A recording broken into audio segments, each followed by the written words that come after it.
முருகனை ஒரு முறை தரிசிக்கிறீர்கள் என்றால் அவருடைய அருள் உங்கள் வாழ்க்கையில் வெற்றியும் செல்வமும் மகிழ்ச்சியும் கொண்டு வரும்.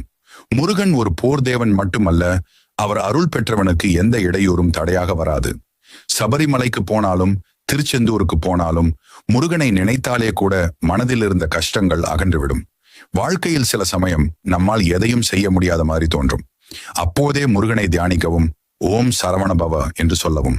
அந்த ஒரு சொல் உங்களுடைய மனதை வலிமையாக்கும், உங்களுக்குள் இருக்கும் தைரியத்தை எழுப்பும். முருகன் தனது பக்தர்களை ஒருபோதும் கைவிட மாட்டார். அவர் உங்களை பொருளாதாரத்திலும் ஆரோக்கியத்திலும் அறிவிலும் உயர்த்துவார்.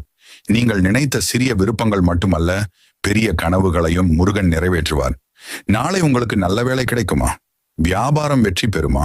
குடும்பத்தில் சந்தோஷம் வருமா?